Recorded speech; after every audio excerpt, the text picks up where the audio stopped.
જેવા પિતા। અહીંયા આપણે શરૂ કરીએ પ્રકરણ। હાક્ષી આયુષી બારીની નજીક બેઠી હતી, બરાબર। તે છીંક ખાતી હતી, તે બારીની નજીક બેઠી હતી અને વાંચતી હતી। બહાર પવન હતો અને ત્યાં હવામાં ખૂબ જ ધૂળ હતી। બહાર પવન આવતો તો હવામાં ધૂળ હતી। અચાનક આયુષી છીંક ખાધી। હા છી, આયુષીએ છીંક ખાધી। આયુષીના માતા પિતા રસોડાના શાકભાજી છૂટા પાડતા હતા। તેની માતાએ કહ્યું, તે તમારા જેવી છીંક ખાય છે। જો તમે અહીં ના હોત તો હું આ છીંક તમે ખાધી એવું જ સમજી હોત। શું કહે છે કે તે તમારા જેવી છીંક ખાય છે। જો તમે અહીં ના હોત તો હું આ છીંક તમે ખાધી એવું જ સમજી હોત, બરાબર। કે જે આયુષી છે, આયુષી જે છીંક ખાય છે તે તેના પિતા જેવી છીંક ખાય છે। તો અહીં લખવાનું છે કે આયુષી તેના પિતાની જેમ છીંકે છે। શું તમારામાં પણ કોઈ એવી ટેવ કે કોઈ એવું લક્ષણ છે કે તમારા પરિવારના સભ્યો જેવું જ હોય તો તમારે આ કોષ્ટકમાં લખવાનું છે। આપણે આગળ જોઈએ। કહેવાનું છે કે તમારો ચહેરો કે અન્ય બાબત તમારા પરિવારને કોઈ સભ્યને મળતા આવે છે તે લખો। કે તમારો ચહેરો કે પછી કોઈ અંગ હોય તમારા પરિવારને સભ્યને કોઈ મળતું આવતું હોય તો લખવાનું છે। આ બાબત તમને કોઈએ કહી છે કે તમે પોતાની જાતે શોધી છે તે પણ જવાબ લખવાનો છે। આગળ લોકો જ્યારે તમને તમારા પરિવારના કોઈ સભ્ય સાથે સરખાવે છે ત્યારે તમને કેવું લાગે છે, તમને આવું કેમ લાગે છે તે લખવાનું છે। ક્યારેક આપણને કોઈ કહેતું હોય છે કે તું તારા ભાઈ જેવો લાગે છે, તું તારા બહેન જેવી લાગુ છું, બરાબર। તો તમને કેવું લાગે છે તે તમારે અહીં અનુભવ લખવાનો છે। આગળ તમારા પરિવારમાંથી મોટેથી કોણ હસે છે તે વ્યક્તિની માફક તમારે હસવાનું છે। આગળ છે કોણ કોની માસી। નીલમ તેની શાળાની રજાઓમાં તેના નાનીના ઘરે ગઈ હતી। તેણે જોયું કોઈક આવ્યું। તે તેની મમ્મીને કહેવા ગઈ, મમ્મી માસી તમને મળવા આવ્યા છે। શું કહેવા ગઈ? માસી તમને મળવા આવ્યા છે। તેની મમ્મી જોવા આવી કે કોણ આવ્યું છે। તેણે નીલમને કહ્યું, ના આ તારા માસી નથી, તે તારી બહેન કિરણ છે। શું કહે છે? આ તારી માસી નથી, તારી બહેન કિરણ છે। તું તારી નાનીના મોટા બહેનના ઓળખે છે? તું તારી નાનીના કે મોટી બહેનને ઓળખે છે? કિરણ તેમના મોટી દીકરીની દીકરી છે। એમની જે મોટી દીકરી છે દીકરીની પણ દીકરી છે। કિરણ તારી માસિયાઈ બહેન છે। ખરેખર તો તું કિરણના સુંદર દીકરા સમીરની માસી છે। કે તું તો જે કિરણનો સુંદર દીકરો છે એ સમીરની તું માસી થવું કે। તો નીલમના નાનીમાંથી લઈ નાનકડા સમીર સુધી તેના પરિવારના બધા સભ્યોની યાદી બનાવો। તેઓનો નીલમ સાથે શું સંબંધ થશે તે લખો।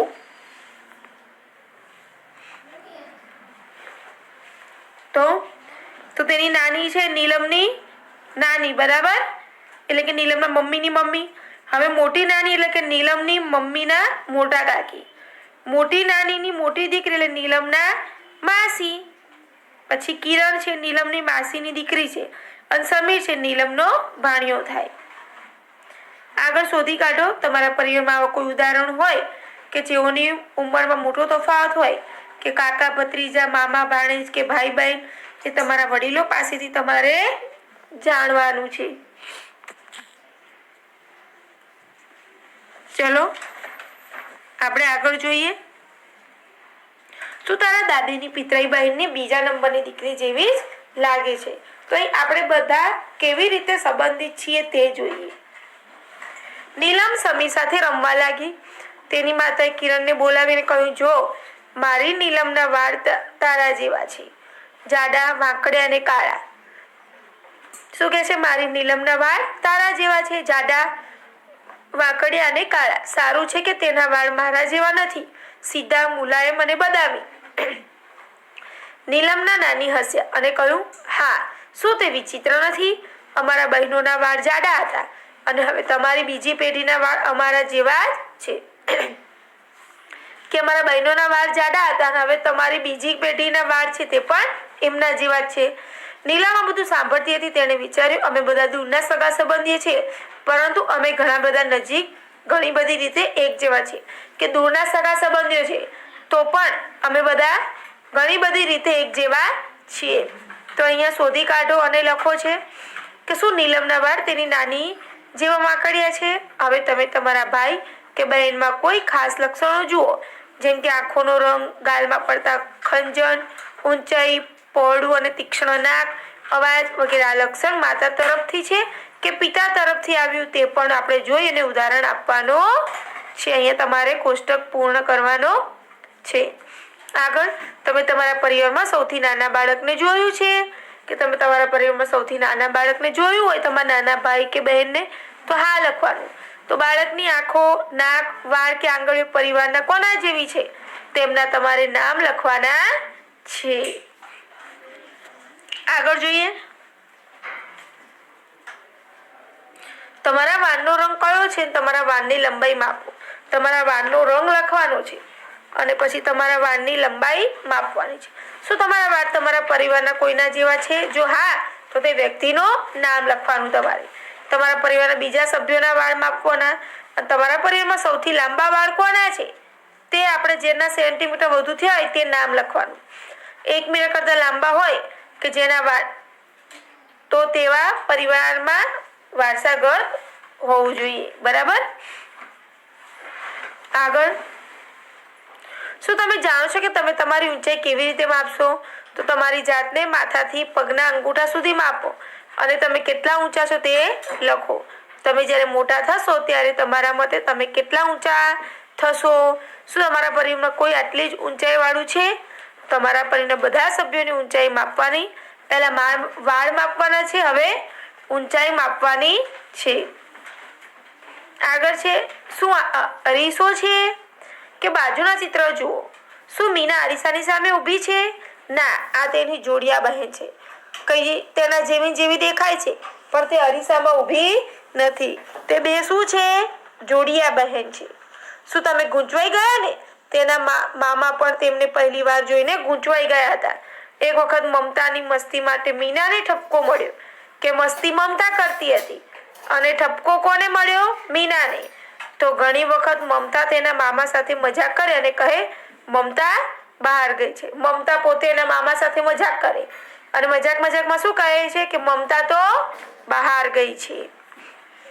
આગળ, પરંતુ હવે મામા યુક્તિ શીખી ગયા છે. તે કહે છે મરાઠીમાં ગીત ગાઓ. શા માટે આવી રમૂજી યુક્તિ? તેમના વિશે વાંચો એટલે તમે સમજી જશો. પછી શું કહે છે? મરાઠીમાં ગીત ગાઓ. ગીત ગવડાવે એટલે ખબર પડી જાય છે. જ્યારે મીનાની કાકી તેને દત્તક લીધી ત્યારે બંને બહેનો 2 અઠવાડિયાની જ હતી અને કાકા મીનાને પૂના લઈ આવ્યા. કાકીના ઘરના બધા જ સંગીતના ખૂબ શોખીન હતા. ઘરમાં સવારથી શરૂઆત સંગીત સાથે થતી. મીના ઘણા બધા ગીતો તામિલ અને મરાઠી બંને ભાષામાં ગાઈ શકતી હતી. મીના હતી તે ઘણા બધા ગીતો મરાઠી અને તામિલ ભાષામાં ગાઈ શકતી હતી અને ઘરે બધા તામિલ બોલતા અને શિયાળામાં મોટા ભાગના બાળકો તો મરાઠી જ બોલતા હોય કે ઘરે બધા તામિલ બોલે અને શાળામાં મોટા ભાગના બાળકો બધા ભેગા થઈને મરાઠી બોલતા. મમતા તેના પિતા સાથે ચેન્નઈમાં રહે છે. તેના પિતા કરાટેના કોચ છે.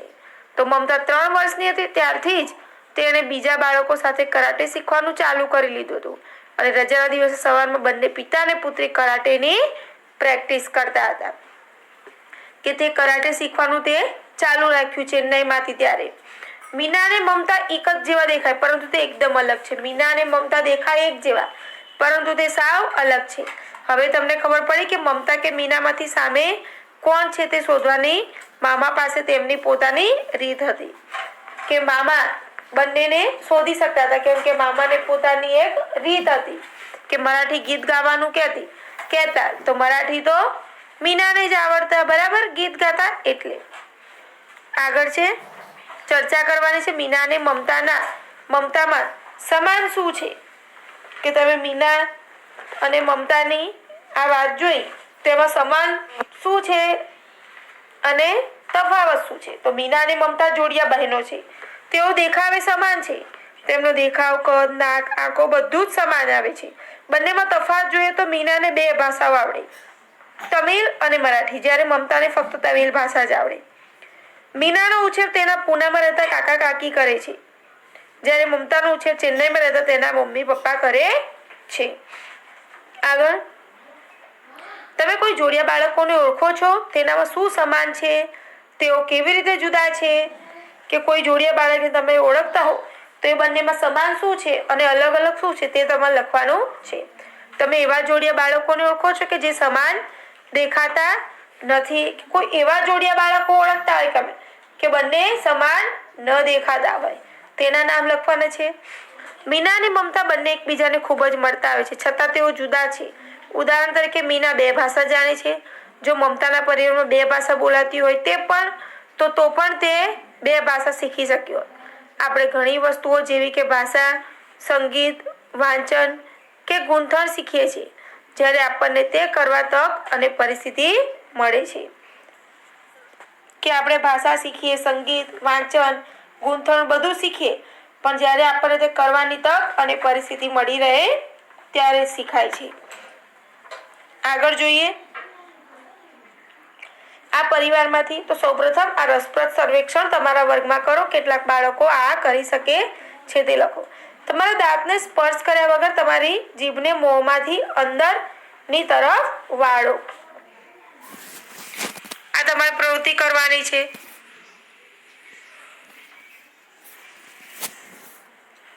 કે તમારી જીભને છે તે શું કરવાની છે? મોંમાં અંદરની તરફ વાળવાની. ચિત્ર જુઓ અને દાંતને અડવાનું નથી. બીજું ચિત્ર બાજુઓ તરફથી તમારી જીભ ઊંચી કરીને વાળવાની છે. આગળ ત્રીજું તમારા હાથ અને પગ બધી આંગળીઓ ખોલવાની. હવે માત્ર સૌથી નાની આંગળી તરફ તમારા અંગૂઠાને તમારા કાંડાએ અડાડવાના છે. તમારા હાથની આંગળીઓ દરેક બાજુ જુદી કરી વી આકાર બનાવો. તમારા કાનને અડક્યા વગર હલાવો. જે બાળકો આ કરી શકે તેમના પરિવારથી પણ કોઈને આવું કરવા કહો. કેટલા બાળકોને આ લક્ષણો તેમના પરિવારમાંથી મળ્યા છે તે પછી જાણો. આગળ છે નાના ચિંતા ના કરો. જો માતા પિતામાંથી કોઈ એકને પોલિયો હોય તો તેમના બાળકને પણ તે થાય તે જરૂરી નથી, પરંતુ માતા પિતા તરફથી આ નહીં. અહીંયા જુઓ, શીતલ ખૂબ નાની હતી જ્યારે તેના પગને પોલિયોની અસર થઈ. શીતલને પોલિયોની અસર થઈ હતી ત્યારે બહુ નાની હતી, પરંતુ તે ક્યારેય તેના કામ અને જીવનમાં વચ્ચે આવેલ નથી. લાંબુ અંતર ચાલવું અને બહુ બધા દાદરા ચઢવા તે તેના કામનો જ ભાગ છે. હવે શીતલના લગ્ન થઈ ગયા છે, પરંતુ હવે તેને ચિંતા હતી કે તેના બાળકને પણ પોલિયો થશે. બરાબર?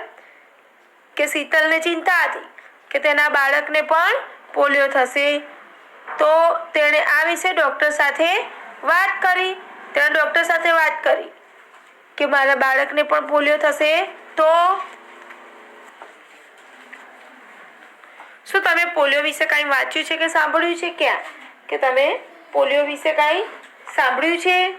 તમારે જાતે અહીંયા લખવાનું છે. તો તમે સમાચાર પત્રોમાં, પુસ્તક વિશે, બરાબર, કે ટીવીમાં તમે પોલિયો વિશે સાંભળ્યું હશે તે લખવાનું છે.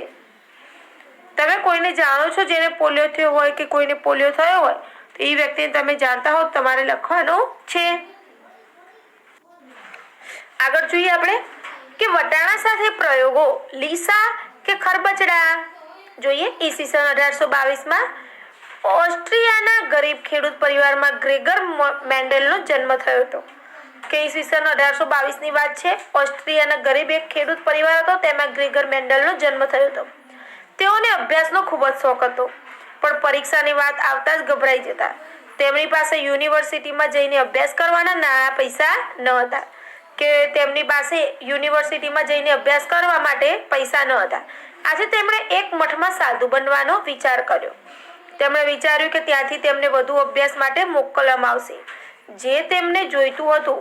પરંતુ વિજ્ઞાન શિક્ષક બનવા માટે તેમની પરીક્ષા લેવાની હતી. અરે ના, તે એટલા બધા ગભરાઈ ગયા કે પરીક્ષામાંથી ભાગીને જતા રહ્યા અને નિષ્ફળ રહ્યા. કે તેમને શું કરવાનું હતું? એમણે વિચાર્યું કે ત્યાંથી તેઓ અભ્યાસ માટે ત્યાં તેમને મોકલશે અને વિજ્ઞાન શિક્ષક બનવા માટે તેમની પરીક્ષા લેવાની હતી. પરંતુ તે પરીક્ષાથી ગભરાઈને જતા રહ્યા. તેમ છતાં તેમણે પ્રયોગ કરવાનું બંધ ના કર્યું. તેમણે 7 વર્ષ સુધી મઠના બગીચામાં 28,000 છોડ પર પ્રયોગ કર્યા. 7 વર્ષ સુધી મઠનો બગીચો, તો મઠ એક કઠોળ છે, તેનામાં 28,000 છોડ પર પ્રયોગ કર્યા. તેમણે સખત મહેનત કરી, ઘણા અવલોકનો ભેગા કર્યા અને એક નવી શોધ કરી. કંઈક એવું શોધ્યું કે જે તે સમયના વૈજ્ઞાનિકો પણ સમજી ન શક્યા. મેન્ડેલના મૃત્યુના ઘણા વર્ષો પછી જ્યારે અન્ય વૈજ્ઞાનિકોએ આવા પ્રયોગ કર્યા અને મેન્ડલે જે પહેલેથી લખ્યું હતું તે વાંચ્યું ત્યારે તેઓ સમજી શક્યા. અને થોડા વર્ષો પછી બીજા વૈજ્ઞાનિકોએ પણ આ પ્રયોગ કર્યા અને પછી મેન્ડલે જે લખ્યું હતું તે ત્યારે બધા વાંચી શક્યા. તો મેન્ડલે એ છોડમાં શું શોધ્યું હતું? તો તેમણે શોધી કાઢ્યું કે વટાણાના છોડમાં કેટલાક લક્ષણો એવા છે કે જે જોડીમાં હોય છે.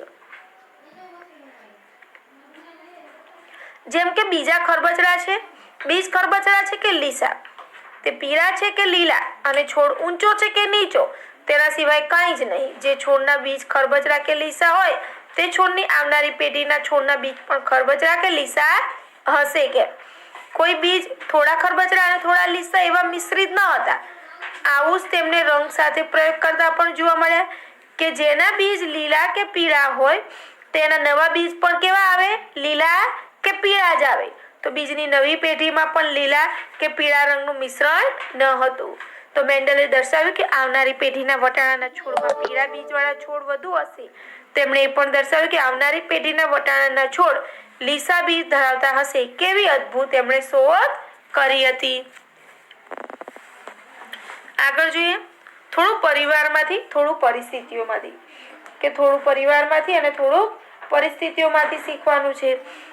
વિભાને તેના નાનાજીના મોટેથી હસવાના અવાજ પરથી દૂરથી જ ખબર પડી ગઈ કે તેઓ આવી રહ્યા છે. તો તેના નાનાજી મોટા અવાજે વાત કરે છે અને સાંભળવામાં તકલીફ પડે છે.